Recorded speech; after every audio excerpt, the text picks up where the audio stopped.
calling the Magic Castle, it's Amber. Yeah, sure do. $38 a night.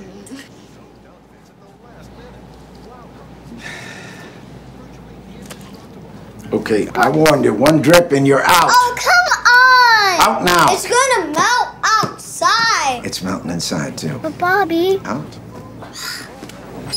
Thank you very much. You're not welcome! The man who lives in here gets arrested a lot. These are the rooms we're not supposed to go in. But let's go anyway. Could you give us some change, please? The doctor said we have asthma and we gotta eat ice cream right away. Here you go. Hey, Lee, we got a situation here. Open up. It's only second week of the summer and there's already been a dead fish in the pool. We're trying to get it back alive. Water balloons thrown at tourists. Boobies! Boobies! I failed as a mother, Moonee. Yeah, Mom, you're a disgrace. New job? Yeah.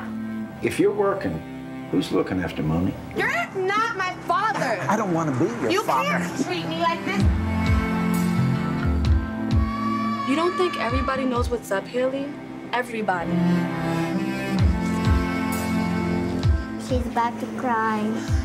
I can always tell when adults are about to cry. Why is my mom yelling? They're just talking. They got to figure something out.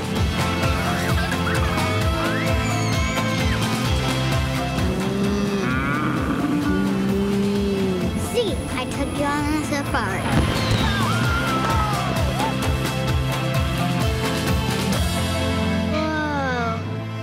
Go, come on. Have a nice day. Love you, Bobby. I love you, too.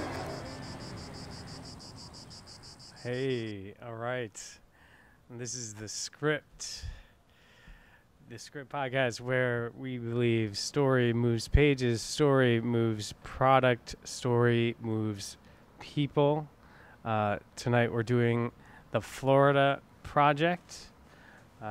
With me tonight, Alka Kushalani. Hi, David.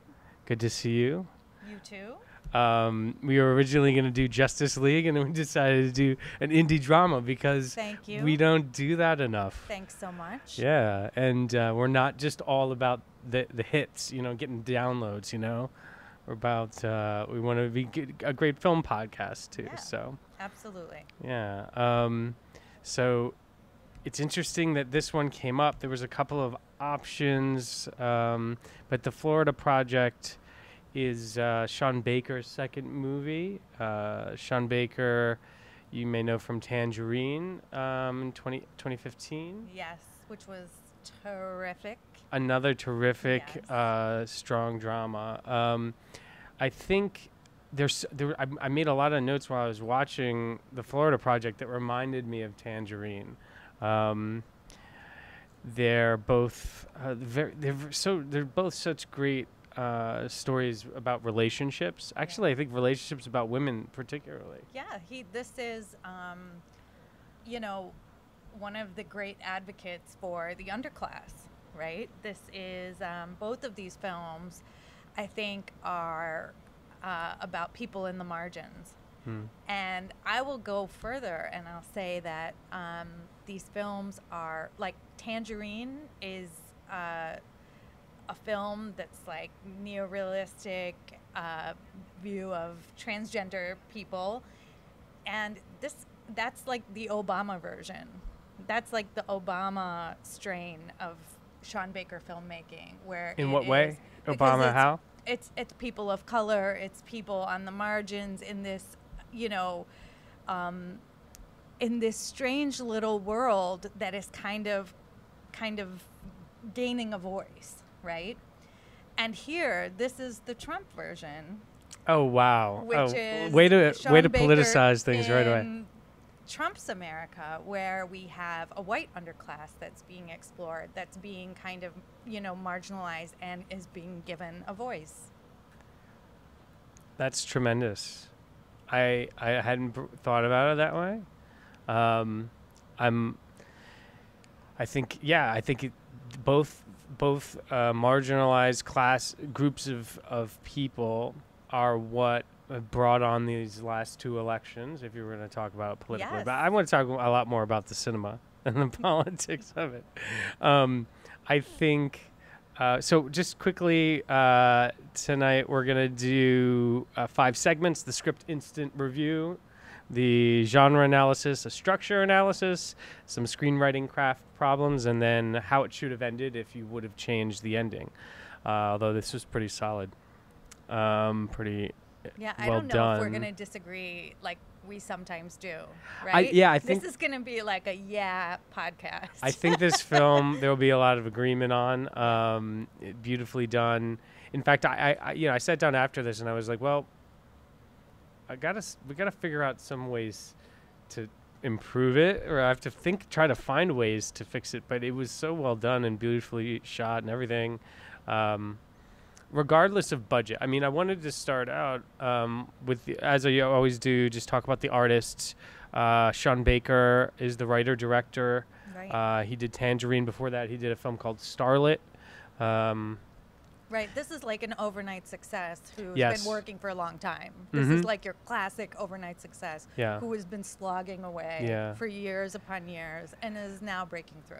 Right. Yeah. I mean, the budget for Starlet was like $88,000. The budget for Tangerine was $100,000, and it made like $700,000, which is why it's it gets that that festival buzz. And shot entirely on the iPhone 5S. That's right. I think they did some post production, as you do. And But it looks great. No, and you would never know. And it feels like early Danny Boyle, doesn't it? I like that. I like that comparison. Tangerine was like there was some verite stuff there, and there was. I think we used that in our final sequence in the Florida project, because I don't think he paid to go to Disneyland. No, that was what wasn't there a film that was shot entirely that I never saw this film, so I shouldn't even bring it up. But what was that? Edge of Tomorrow? Not Edge of Tomorrow. It was something. What are you talking about? There was a film that was shot, not his film. What was it? No. Where was that it? was What do you something finish your else. sentence? It was a film called Search for Tomorrow. Something for Tomorrow. It was shot in black and white, guerrilla style, in Disney World. It was another indie. It was not George Clooney, but Okay. no, Search for Clooney was Tomorrow. No. Something. Escape from Tomorrow. Escape from Tomorrow. Okay. It's Is that something what it like was? that. Okay. Something like that. But I think that's the way you shoot at Disney. I think you shoot at Disney like they do beautiful 35mm throughout, and then they go back to the iPhone or something. Escape from Tomorrow. See, I knew it was something 2013 like indie dark fantasy psychological horror. Oh, look at you, that. Yeah, Randy it was Moore. something, I mean, I didn't see it, so But I was bringing it up because the final image for, we're jumping ahead, but the final image for a Florida project is this escape to Disneyland, right? wow. And I thought it was shot in a very similar verite style as all of Tangerine was shot. Yes, I think, but And I don't- Tangerine was far more dynamic. I think here's the thing about Tangerine. Tangerine was like, it moved, the camera swoops in and out, and it does, especially in the beginning. And then this is like so disciplined. I mean, it's these are both beautiful films in very different ways, but this is like truly disciplined filmmaking. This is, like real film.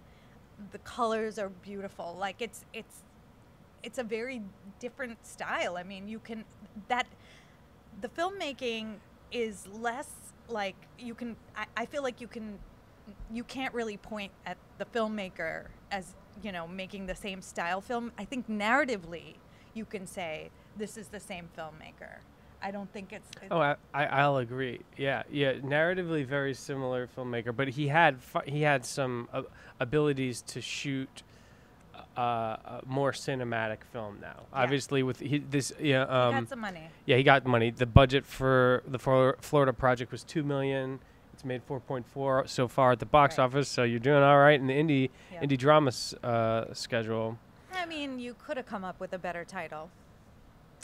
I would what do you think it means? We're here talking about it. I don't know what the Florida Project means. It sounds like a working title to me. I have no idea why it was called the Florida Project. I would think this would be somebody who could come up with a better something title. Else. I think that's my biggest gripe. Maybe. Maybe we'll your only gripe. But I made a note of everything because I have some family in Florida. I'm not from Florida. I'm from New York, but I made a note anytime I felt something that was particularly Floridian throughout. So because it did have a feel of the place. Oh yeah. So maybe I'll bring up some of that later. But let's do quickly one up, one down. What did you love about the film? What was your biggest up and we have time, we can do two if you've got that many. I think, okay, not only does this film capture this moment that is the end of childhood, which I think it captures so beautifully, like narratively, but it also, like I was saying, captures this moment in time.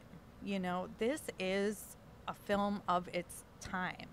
And this moment where we are talking about the forgotten white underclass, this is a very, very intimate view of that group. And I think it's very beautiful. It's not even, you know, there are people who might say he's a compassionate filmmaker, but I think it's beyond that. It's so intimate. It's so, you know, it's so real that I think that is its real accomplishment.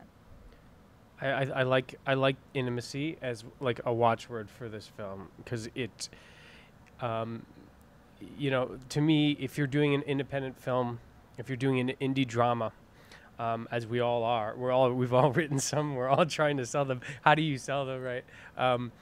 You have to have the relationships have to be so powerfully portrayed and escalated throughout the story. I think you need a little more than just relationships. You also need a great subculture that you're exploring that America hasn't seen yet. That's part of making a high quality drama feature film these days. You need a subculture. You need a group of people who, like you said, it's timely, that we want to talk about, that we want to explore.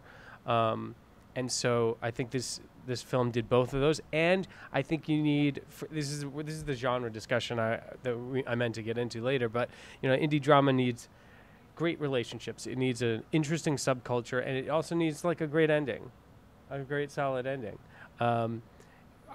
Bringing up Short Term 12 is another great indie drama that I loved. That's about foster kids, and it has these amazing relationships between the foster counselors and the kids, as well as the romantic one between the two counselors. And then it has this great subculture, has these great relationships, and then it has a great third act, right, where you're like, well, this is a drama.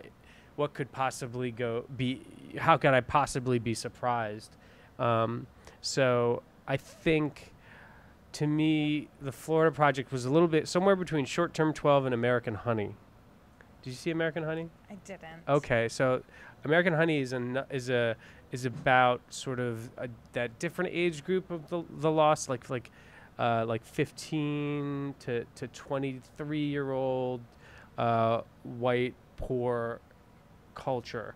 I think it was a lot of. I think it took place in Texas a bit, but I appreciate the intimacy thing because relationships, I think, are everything in a drama like this. What else do you have? Well, I think, you know, going deeper, it's also like you're talking about place being so and being a character, and I think it's like even the economy, you know, the surrounding economy is such a character.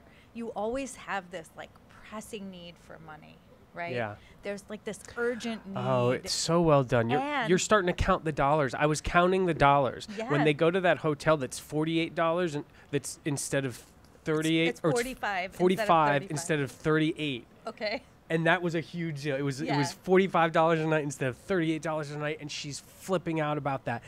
You start counting dollars with them. Yeah, it's like, and even the like storefronts They're grotesque. Yeah. They're huge. And Disneyland itself, we're in the shadow of the great city here, you know, which is like this artificial, you know, absolutely commercial. And it's a castle. Yeah. And it's great. I think a great filmmaking choice not to show it until the end. It's talked about as this place that some of the tourists are going you to. feel it, right? You feel it. There's this business with the bands. The bands. You know, there's this couple, this honeymooning couple who kind of comes in because they're from Brazil, because they're crazy about Disney World in Brazil. Yeah, they're going to honeymoon in Disney World. Yeah. And it's a very interesting take on the economy around this group. I think that's there's so many layers and nuances to this really kind of simple narrative. But our film doesn't take us to Disney World. It takes us to Orange World and Wizard's Gift Shop and the Twisty Treat, right? Yeah. And they walk around. Like Tangerine happened in Donut Time. Yes, right? Thank you. I love that the third act of that movie is in a donut shop. Yeah. And there's a big altercation at the end of the Florida project that's in the diner, right? She takes Haley takes Moonee to the diner to confront her friend. Is it Ashley? Yeah, Ashley, and they make a scene there with the food.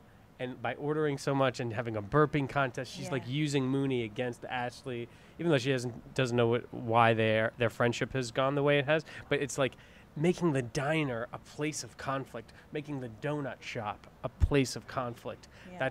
That's great independent filmmaking, but it also comes organically out of the cultures that are being portrayed. And the narrative. And it's absolutely true to what we're seeing here. And you never see the seams.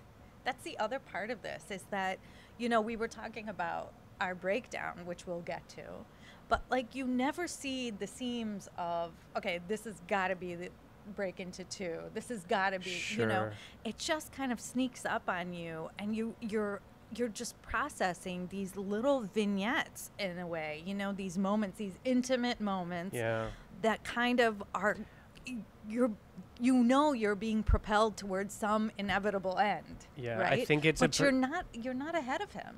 That's never.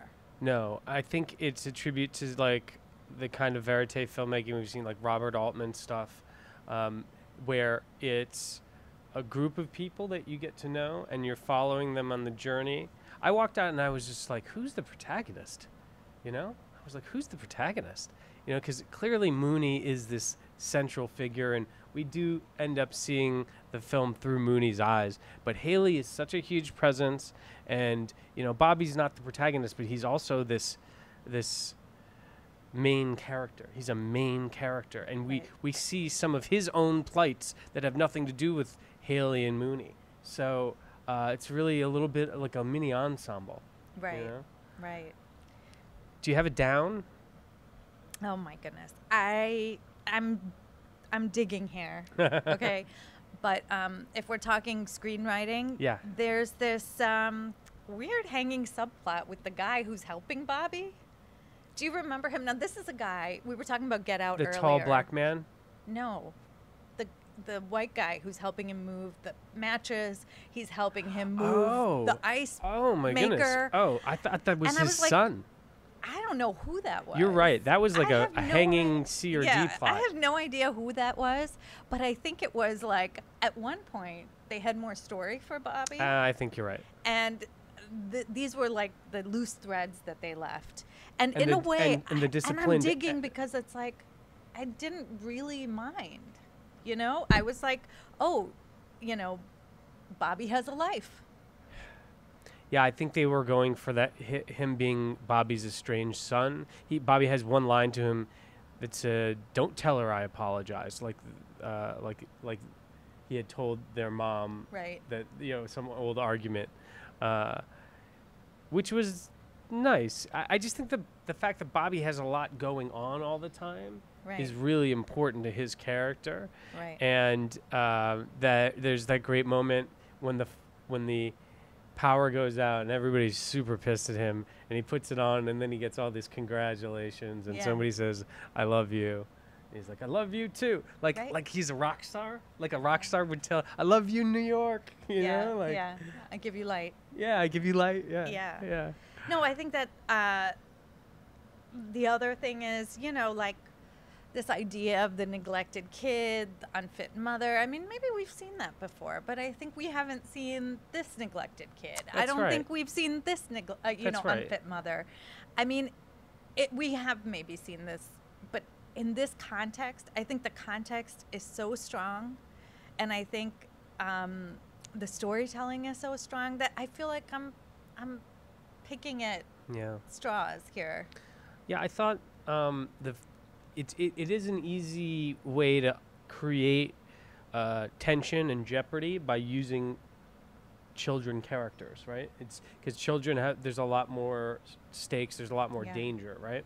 Yeah. And I don't think that Sean Baker took any cheap shots with that, because there's really cheap. I mean, I like Inarritu's films, but in Babel he has a whole subplot where there's just like 2 lost children in the desert and they're gonna die, and the tension is like instantly there. And Inarritu's trying to get you, and he like is obviously using it as a mechanism to raise your heart rate, because you're worried about these children and they're lost, and the housekeeper abandons them. So I don't think he took any cheap shots like that. I kept waiting for Moonee to be in more physical danger. Like alligators coming out of the tall Well, grass. they mentioned the alligators. Yeah. Every time they went into the grass, I was like, oh, here it comes. And I think that was helpful, because that creates it. And I think had maybe we'd seen a tail at some point, it might have been interesting. No, I loved it. It was just the danger of being alone. These wandering children. Yeah. And it's, there's something about that whole scenario and the fact that they are so young. These kids are like 5 and 6 years old. And Moonee is so precocious. She has all the best lines in the film. And running through parking lots. I mean, there's danger around every corner. There is. Right. And you're a mom. Yeah. Right. So did you feel like I wanted to protect the kid, like you wanted to put some boundaries in when there weren't any? Because there's clearly no boundaries. It did stress me out, but not as, like, I did not view this. I rarely view things like, oh, I'm a mom and I have this particular lens that I'm always looking at things. I kind of get carried away like everybody else, right? I mean, this. I didn't mean to put you in a box. But I liked the mom. Speaking of the moms, though, I liked Haley. Yeah. A lot more as we went along. You see the impossibility of her situation, and you see how ill-equipped she is. She's like 20 years old or something, Yeah, for this task. there's a lot of and there's so much love in her. There is a lot of moments where you see her taking care of Moonee. Yes. She puts Moonee on her back at one point when Moonee's tired. She's sort of not great. She's ill-equipped. Yes. But she's having dance parties with them. When she decides to take her photos for prostitution, she includes her daughters in it, right? She's like, oh, we're going to do bathing suit selfies. Yeah. She includes her, and Moonee loves it, right? And there's so much love and attachment between those two that's also kind of unconventional. They're almost like peers, this like 5-6-year-old girl and her 20-year-old mother, that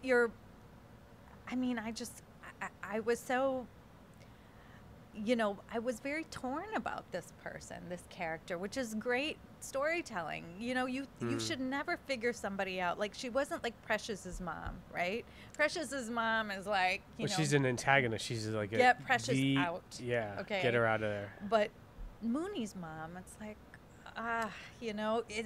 when they do try to get her out of there. Thank you. That's so important. It's such a mixed bag, right? You're like, but does she really belong away from this person?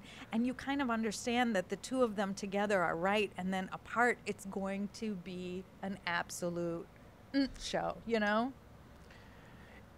When it comes to the finale, when they Child Services decides to take Moonee away,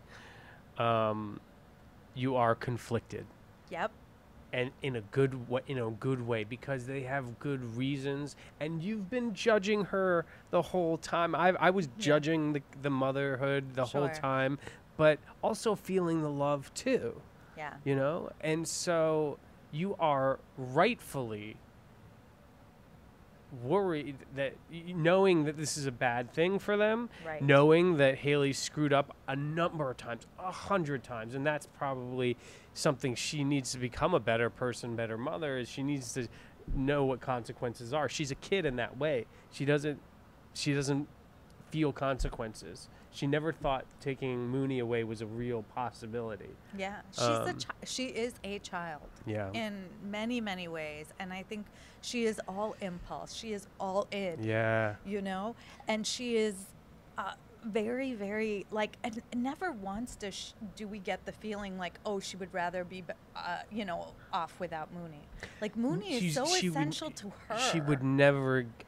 There was a moment where Ashley and her are in the pool, and Ashley asked her about some guy, and she says, "Yeah, he didn't. He's not into kids." Yeah. And it was not. It was not. It was a deal breaker, even for Haley. It was like Moonee's my everything. There's no the bond there, even though they never have like some cutesy like kissy face moment. Yeah. You know that the bond there, which is a tribute to both actors. Yeah. You know, they were amazing. Really, really amazing. And non-actors, right? Is that right? They're non-actors. So Shaun Baker had. He had gotten the funding, he had gotten the script, he'd gotten everything together, and he had told everyone, like, look, if we don't find these people, we're not going to go. And, like, slowly he started to, I think he got Moonee, that actress, through some casting director in Florida, and he found Haley on Instagram. No kidding. Like, it was... I didn't recognize her at all. I don't think she's an actress. She is. Neither of them have done anything, and Moonee is. I think this Brooklyn. What is her last name? I'm checking it out right now. Moonee's name is the actor is Brooklynn Prince. Right. And Haley is Bria Venati. Yeah. Never heard of her. And she was fantastic. Brooklynn Prince were is those like her real tats? I kept thinking because her tattoos are such a presence. She was absolutely amazing. I think she sprang out of obscurity like that, and Moonee. It's like this is Tatum O'Neal in Paper Moon. This is like one of those performances. Real. This is Anna Paquin in the piano. This is, that prodigious child actor. It was so powerful in the end when she shows up at Jancy's door and starts crying. Right. You're like, you've thought that Moonee was immune to being a child, to crying. You know, you don't see it the whole film, and then she has to say goodbye to her friends, and she starts to cry, and you're like, she is a little girl. It's amazing. Yeah, these are lovely, lovely performances. But he got them out of everyone. I mean, that's and that's I would say growth from Tangerine, because as good as Tangerine was, there were moments where you saw a few of those seams just here and there, whereas here it's like you are absolutely in it. Those people are absolutely real. They are living in that world. You would put your hand on a Bible and swear it. There were so many great things about this film that my up is going to end up I'm going to pick the visuals that he chose to use to make this because it was his first great cinematic outing. He was doing a cinematic trick when he did Tangerine, shooting it on that phone. But now he started to shoot cinema. The imagery, little things like the helicopter that keeps coming in and out. Yeah, what was that? It was like, that's something that feels Floridian. It also is like this thing they all look at, and they like give it the middle finger at one point. Again, the economy, right? There's an economy around them that they're much hyper aware of. Yes, yeah, much and wealthier. you don't know what that helicopter. But in another way, a helicopter is like some kind of bird or a dream that could escape you. Yes. Could escape you. I kept thinking about how purple the Magic Castle is, right? And I kept thinking, well, this is a shithole. It shouldn't be so well kept. Except that's part of who Bobby is. He keeps that place in, all together. Bobby's like the magic man.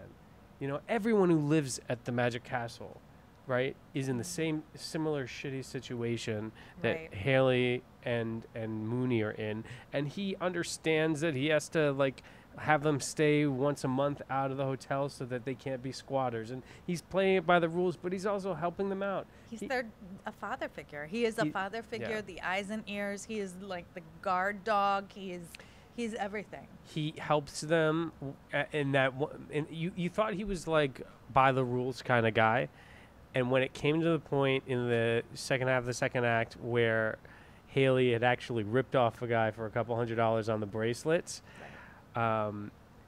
Bobby comes to her defense and uses his ingenuity and says, well, I know why you had 4 bracelets, because he probably had some hookers, for the other bracelets that he's taken to. No, that was for his family. He had 4 bracelets because he came with his family, and he decided to have a little something on the side. Right. And so, but that's when we realize that he's not just a guy who plays it by the rules. He is like a protector. And that it's so well done. And for me, when we get into structure, the midpoint kind of began. I think we agree the midpoint. You were telling me where the midpoint starts. It was when the condos are on fire. Yeah, I think when Moonee and her friends set the condos on fire and they realize what they did was wrong. Right. And for Moonee, who I think is our protagonist, the stakes are finally raised, and there's real danger in being found out. That comes from their being unattended children. They start to see, first of all, as all street kids do eventually, that they are on their own, and that when they fuck around, sometimes there are consequences. Right. But right before that, the pedophile shows up, or the old weird guy. Yeah. And Bobby knows him exactly right away. He drops that can of paint. Right. Gets down off his ladder. And he's nice to the guy. He's like, come with me. Oh, you want a soda? And he has that whole conversation with him. It's great. And he waits for him to get the soda. He opens the soda, and then he slaps it out of his hand. He's like, don't you ever come back here. Right. Because he knows that's the only way to deal with somebody like that. Yeah. So, great job by Willem Dafoe. One of my all-time favorite actors. Yeah. And there's just such kindness and dignity and compassion in this character. Yeah. And it's he's one of those, he's a pillar here and kind of doesn't change at all. He's that mentor. He's the mentor. Yeah. And he's just an absolute there's nothing bad about Bobby. He wanted, I kept wondering how he would behave when the DCS comes, or when the child services comes, and he stays out of it. He tries to help Moonee because he knows where Haley is headed is no good place. Yeah. He knows this break needs to happen now. It's also hinted at that they found the security found the fact that there were she had 9 clients go to her room, and I'm wondering, you're left wondering, did he supply that? I didn't wonder that at all. You didn't wonder? No, because earlier in the film you see him kicking out a woman who's doing this, right? You remember? There's a woman who's like, no, I didn't do, and he says, I saw it on the security camera. Right. You're out. Right. And we don't do that here. And so he kicks her out, so he knows what's going on with Haley. But did he call the DCS, or did Ashley do it? Because it's Ashley. Ashley totally For called sure, it. And so it was the complexity of Ashley called it in, and he had the security tapes. So they both sort of ended up with it. But yeah, but he was saying, I think his tact was something different in the sense that his response to Haley's prostituting herself was, from now on, any guests of yours are going to leave an ID at the desk. That's right. Yeah. From now on, he didn't He didn't call the police, and Yeah. he didn't kick her out like he did the No, other he didn't, the other person. because he's taken on this role of watchful father figure, Yeah. right? So So my down would be that looking at Tangerine, I see how economical a filmmaker Shaun Baker could be, and I think the Florida Project didn't need to be 2 hours. yes, I think he could have tightened it. I think yeah. he could have done it. It did drag a bit, but He only in the second half, towards and the third act, and he started to repeat some images again, and I don't felt Tangerine felt completely bare bones and perfectly just what you could need. not take out a frame. You know, right? exactly. You couldn't can't take out a frame. Yeah. I feel the same way about Moonlight.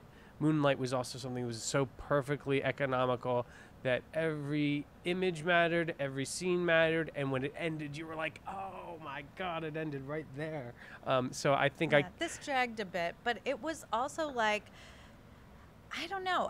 I kind of gave it that leeway because these are like the dog days of summer too. Yeah. You know, and summer drags. So I love that. So, I love that you know, said that. It's like there's something in that atmosphere that was also kind of like the repetitiveness of these kids running around and wandering through these parking lots and, you know, looking for fun or trouble, whichever way. I wrote down, I was thinking, I wish I would have seen this film in the summertime, because I was loving being transported, and I was like, I wish I could just mesh my world. Right now it's super winter in New York City. It's freezing out. I wish I could have melded my world that much more into this summer that Moonee was having. Right. And I like that you said that it was slow, because I wrote down that when there were so many moments of play that Moonee and her friends were doing, play without toys, play without entertainment, play that's totally unsupervised because they have no money. Like when they start speaking and yelling into the fan and making the sounds. Yeah. And it just clicked for me. It's like waiting for Godot. It's idleness and boredom produces like great human moments, and it reveals character. Yeah, and if you look at, that's the accomplishment here, is that you have really a string of moments that somehow amount to like a full-on narrative with tension and conflict and you know, where you're being propelled towards something. And I think that's the danger, the though. great accomplishment here. I agree. It's just moments, and you're watching it in a way because you're seeing people in a way that you don't usually see them, and very up close and personal. And then it comes to this inevitable end. Yeah. And you are like, oh, wow, yeah, this has the payoff of traditional narrative. It has all the, you know, it has a lot of the fixings when you think about it. I was so worried Haley wouldn't flip out, because for a while she's pretty calm about it. And I'm like, she would not allow this to happen. She's going to take her kid and run or something. She has the zinger, you know? At the end. She's like, you let my kid run off and I'm the unfit one. You know, like she just like nails them. It's true. It was great. It was great. Good for her. Yeah. And but it's Moonee's film, so she gets the final image, and she and Jancy, she's made a friend, like a lifelong friend, and Jancy somehow steals her off to Disney World. Right. And Jancy also has her narrative arc because she leads for once, right? At Bravo. the end, she Go leads. Jancy. And that ending, okay, so somewhere in my memory is Bicycle Thieves, right? Wow. And that ending where they kind of walk into a crowd is the Bicycle Thieves ending. That's Bicycle Thieves. The boy walks into the crowd that's taking his father. No, I it's think after the father. No, the father and he walk in together. Okay. And it's kind of like you don't, again, like this uncertain future. Like they still don't have a bicycle. They still have all the economic pressure. Right. Like, it's after the bicycle's like been taken back. Yeah. They're walking off, and that freedom is kind of like, you know. Because at the end of the day, this movie, the Florida Project, is an optimistic film. it is a hopeful film. It starts with Celebration, that music. It has like over the credits, they got Celebrate Good Times over for like 4 or 5 minutes, right? And you're like, this is an optimistic film. And so at no point do you think it's gonna end as a bummer. And it ends, as all great screenplays too, surprisingly inevitable, right? Yeah, it is inevitable, but at the same time, do you think that was an upending? Yeah, I think it was an upending. Just because they were able to the child services is taking Moonee, but they kept emphasizing it's temporary. It's temporary. We have a home for you. There's another family, and I think Haley got the sense that she stepped one step over the line, and she wasn't gonna fuck. I got the sense that she's gonna get her back soon.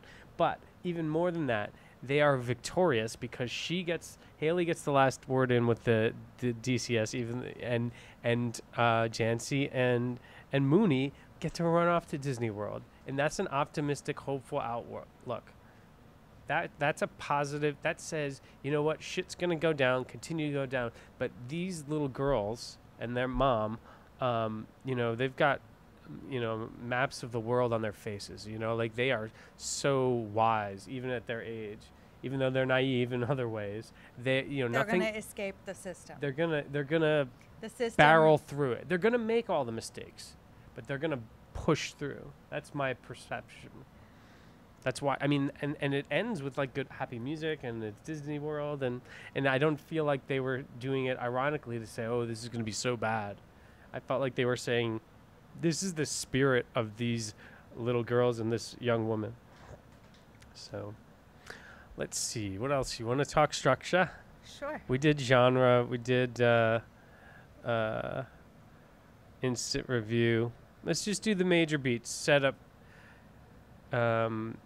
inciting incident, break into 2, midpoint. I think those are important in a film like this because I think, like we were saying, you're never ahead of him. It kind of sneaks up on you. It's kind of a meandering storyline, but it does hit its essential beats. And this is where young screenwriters or beginner screenwriters would be like, well, I don't want to do a traditional Hollywood movie and say, structure is not about a Hollywood studio film. It's about great storytelling. And a film like this, because it's meandering and because it's plotting a little bit at times, and it goes off on tangents here and there, it has to hit these beats well. And it does. It does. It does. It really does. We get a great setup in Kissimmee, Florida, where which is very Floridian, right? With Haley and Moonee. Actually, we open with Moonee and her friends, right? That's our opening with image. A community, right? Well, the opening image, it's Moonee and Scooby, yeah. Whatever that kid's name is. Her partner in crime, yeah. The kid with the great idea to put the pillow in the fireplace. In the fireplace. I kept thinking, okay. No, that was Moonee's idea, wasn't it? No, he got the pillow though. Oh yeah, he got the pillow. Because I kept thinking, Moonee was like, "Yo, we have a fireplace. Bring the lighter." And I was like, "Thank God, there's got to be no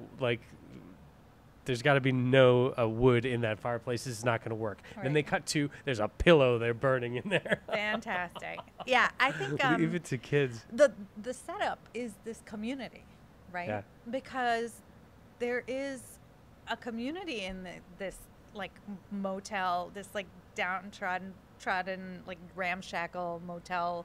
It's like the Chelsea Hotel or the $1 Million Hotel. Yeah. Like when these kids get into trouble for spitting on this car, the woman, Jancy's grandmom, who she's living with, makes them clean it up, and she and Haley become friendly. That's right. Oh, but at first there's conflict, and it made me think immediately how great Sean Baker is at relationships right off, because right in Tangerine, the main character is basically like kidnapped this other prostitute and is like beating her along the way, and slowly at one point they hang out in a bathroom and she cleans up the girl, and they become friendly, and, Right. and they did the same thing in that sense. Yes. Right? These two moms are at Yeah, odds. good Your point. kids spit on my and car. they somehow bound.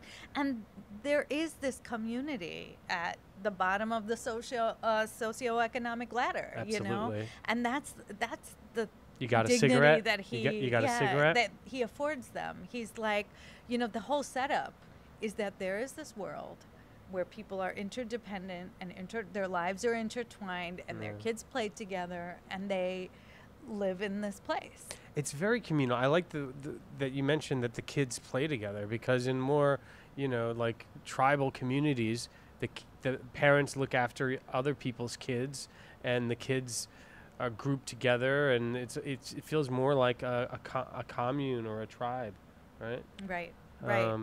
And our inciting incident, what do you have there, David? I have, when their friend Dickie can't come out to play, Moonee goes to find Jancy to play.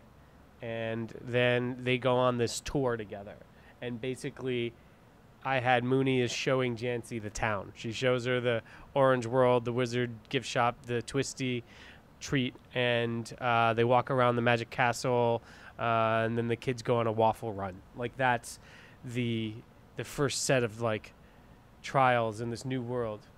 That's what I had. What do you think? I disagree with you. Oh, okay. What do you got? We finally disagree about something. Sure. So my inciting incident is that when we realized, like, Haley is receiving some kind of social service, right? What moment was that?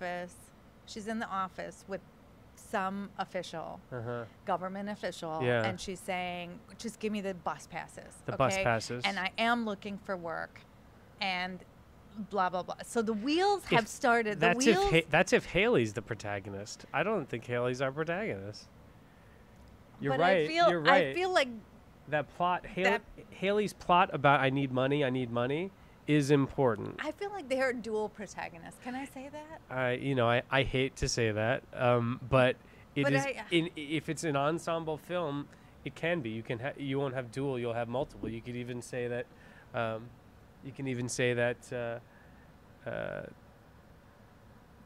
Bobby is his own protagonist, right? So that everybody has their own 3-act structure. But you're right. The in a sense that if you're tracking the plot of We Need Money all the time, which is Haley's main plot, or the system, the threat of the system kind of swooping in and either arresting them or pulling them apart or doing something, that is another, like, I think that is a thread that kind of becomes stronger and stronger as the narrative progresses. And so that's what I had. But that's Moonee is too big a presence for her not to be the main character. But you're right. There's a lot. We have her point of view a lot of times. Yeah, but there's is a lot. She the main character? Is she actively, like, doing stuff? Is she going after goals? Could be the two of them together. And anyway, so yeah, no, I mean, it's a good point, but it makes sense if we're looking for so then the break into 2 is what for you? The break into 2 is when the kids turn off the power. That's when we kind of are confronted with the fact that they are totally unsupervised and they can get into trouble.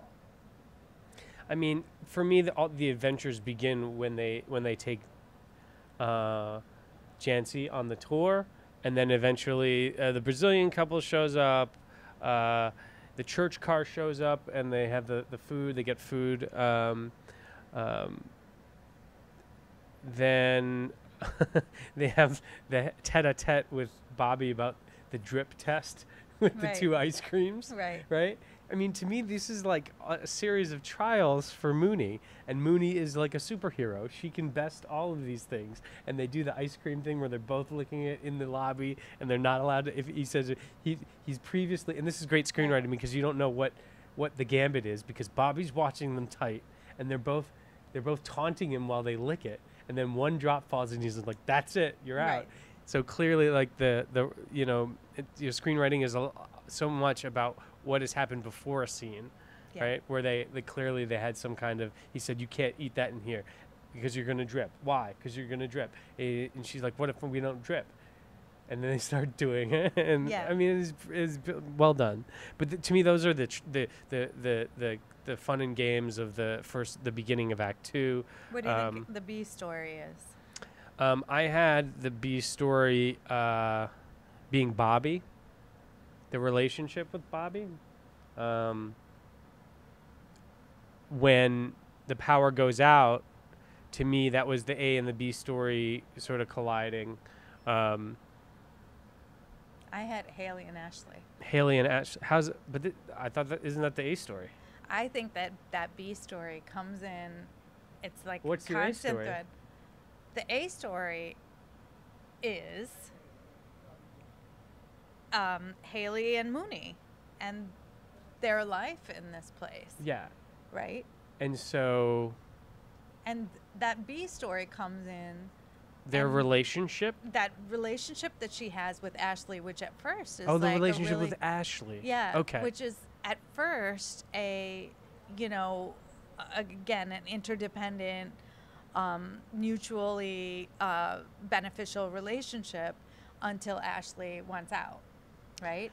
And that kind of sets things in motion for the. I think our disagreement is actually really. I think it's showing that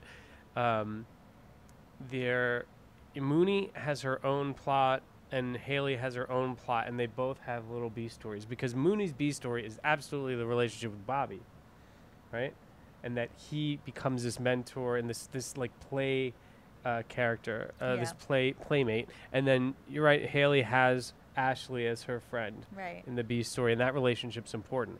But Ashley never like directly impacts, is directly playing with Moonee, and So we are making a but case for a Bobby- dual protagonist. well, multi-plot film. I'll say that Duel is saying that you can that there's a single A plot and there are two protagonists. If you're saying there's multiple plots in the film, each can have its own protagonist. Like you think they're parallel protagonists, is what you're saying. Yeah. It's not a single plot. Like they have, like Moonee has her A plot, and Haley has her A plot, and Bobby has his A plot. Okay. But okay, so this is where structure is gonna get it a little. Yeah, but it's itchy. satisfying. It's actually like we're both saying it adds up. Like in both of these like the very beats are disparate so there. equations. For all of these characters, the beats are happening at the right time, and they're escalating, and they're doing everything. It's just this is such a great ensemble, and we're finding and that. Right. You have no trouble tracking the story at all. So Right. doing structure is helpful as an exercise. But Right. midpoint, The condo's on fire. yeah. I mean, Agree on that. we agree. Yeah, I think I was thinking maybe the when the pedophile showed up, because that was the first sense that there's actually real danger. But I think the condos on fire is so much a bigger And it sets things off in a concept. different direction. It right? integrates breaks- everybody's stories. Yeah, it breaks this friendship between Ashley and Haley, because Ashley says, I don't want Scooty hanging out with Moonee anymore. And it also, like, creates more tension in the sense that Ashley becomes a bit of an antagonist, Absolutely. right? In the Friends second half. friends become enemies. Yeah. Enemies become friends. Right. Right. By the end, Jancy's mom is a friend. So then where's your low point? Your all is lost. My all is lost. For me, the all is lost is all of these plots have a bunch of all is lost. A great all is lost moment brings all your plots together and have your low point for all of them, in succession. It may not be one scene, but a couple, like 2 or 3 scenes all together where the low point of the film for all the plots and all the main characters happens together. I could go with that, or I could also say that it's this moment when they've gone into Ashley's diner and they've ordered all this food and they've made her pack it for them, and they're walking out, and Haley drops the food and kicks it, and you realize that friendship is dead. That Absolutely. friendship is gone. Yeah. And that's the all is lost. Yeah, that's what I had. I have Haley confronts Ashley. They have nothing to discuss. And then so Haley charges the friendship, even makes it even worse. Right. By humiliating her with all the serve me kind of shit. Right. And then she throws the food away anyway. At the same moment, a scene right before that, there's a big physical fight in the parking lot. And Haley gets out her phone because she wants to put it on World Star. And then right after that, Moonee has this fight with his son. I think it was his son, where he's like, "Tell her I didn't wish her anything," And so that's a low, So it's not Moonee. Bobby has the fight with his son. Right. Bobby has a low point. Haley has a low point. And Moonee and Jancy get caught in the rain. There's that beautiful moment where they go so far that they don't get back in time, and they're caught in the rain. And that's as much danger as she ever really gets in. There's no actual alligator out there, but she's a child, and she's wet, and she's cold, and she's a little lost. And that, for Moonee, who's a superhero, is a low point. Also, right after that, Bobby forces them to move apartments, and he puts down the gauntlet, and he says, "We need to settle up by Friday, so that money needs to be here by Friday." Right. I mean, and that's the whole. That dark night of the soul is also, when the perfume business is busted by the cops. Yep. Bobby kicks her out. She resorts to prostitution and then they're selling those bands. It's kind of all unraveling. It's kind of all like she had her head above water up to this point, and now I think it's all downhill from here. Yeah. Our third act, how would you sum it up? I mean, the ending is the conflict with the DCS. Right. And but before that, I think the third act is just sort of all these ramifications coming together. And she beats the crap out of Ashley. Oh my God, yeah, that's third act. The real culmination of all this stuff that's been going on in their lives. We've seen several great shots of Moonee playing dolls in the bathtub, and for we've seen 2 or 3 times that, and you're wondering why are those images as part of the film, and then it's revealed that those were the moments that Haley was entertaining Johns in the room. Yeah, great filmmaking, because had the film not been such a visual thing with all these great images throughout, we would have known that those shots of Moonee taking a bath and playing dolls was something. But I didn't know. I didn't know that that's what Haley had resorted to. Right. Right. And yeah, the final fight, and a great third act is Bobby talking to the pelicans, like the birds. I don't know if they're cranes or cranes. Okay. Yeah, I think they're cranes. That was such a Floridian thing that he's like talking to him, and he's like, hey guys, no harm, no foul. Yeah, it's that place keeps coming in. Like, he never lets go of that place as a character. The last shot is that place as a character, and that all of these things exist together.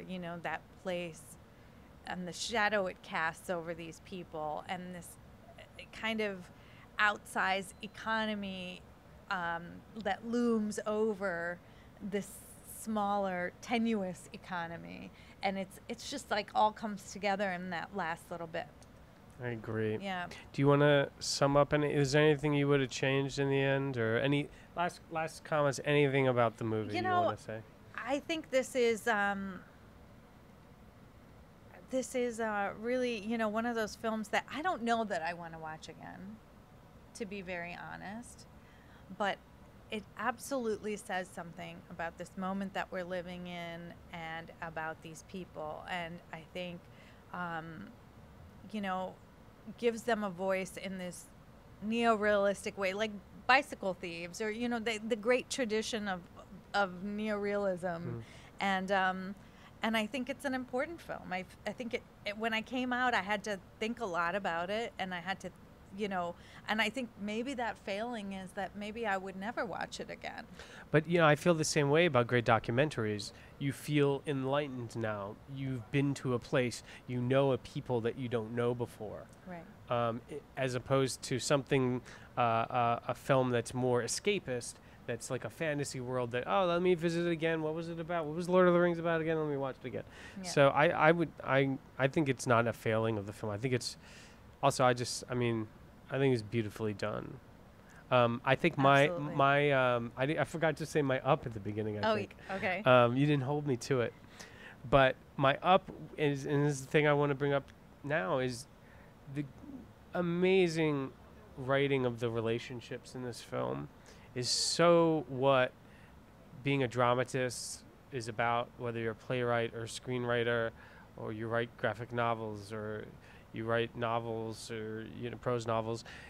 Writing great relationships is how, everyone says, I want to write great characters. Great characters are only revealed through the relationships, that have pressure on them and things like that. And that is our filmmaker's greatest gift. And you see that in Tangerine, and you see it in the Florida Project. And he never once used a cheap mechanism for this little girl character. He never pandered to us as an audience ever. We were amazed by this little girl. We were surprised by her mother. But it was like anthropology. Absolutely. And we cared about them despite their flaws. You never saw the Deus Ex Machina. You know what I mean? Yeah, and the child services coming. If I told you the log line in this movie, and then I told you at the end the child services come for the kid, you'd be like, of course that's what happened. But you don't see that coming in this execution of this story. So it was beautifully done, and cinematically, and the purple optimism, and even the one sheet being blue and purple. To me, there's such a great optimism in this film. I'm sure there are people who will not agree with you about the ending, or about whether that ending works. I think that is the one thing that you kind of, what about you're left with. You don't think it's an optimistic ending? I would not call it optimistic. I would say it's like a collision it continues the collision of the climax. You know what I mean? It's like a continuation of that, because your heart is still in your throat. Like if they've escaped for the moment, right, to the Magic Kingdom, is that uplifting? To me, it's what they've always done. It's what Moonee has always done. She does not escape the obstacles of their life, but she fights on. She does not have to give in and say goodbye to her friend. That's well she said. has one last attack, one last fight. Yeah. A runaway to Disney World moment. And she's not going to make it easy for anybody. Yeah. She's not going to make it easy for anybody. No, she's such a fighter. She's a survivor. And that's what I loved about this film. Yeah. All right. So. I want to thank Alka. Thank you. I want to thank Adorama. I want to thank Seth Miranda. The script is produced by David Negrin, edited by Zoe Alexander. Reminder, if you like the Script podcast, please give us a 5-star review on iTunes and subscribe to the Script YouTube channel. Join our Facebook page by searching for NYC Screenwriters Collective. Follow us on Twitter at ScriptFeed. You can support the Script podcast at patreon.com/thescript. And happy Thanksgiving. Happy Thanksgiving to you, David. Enjoy your turkey. Thank you. Gobble.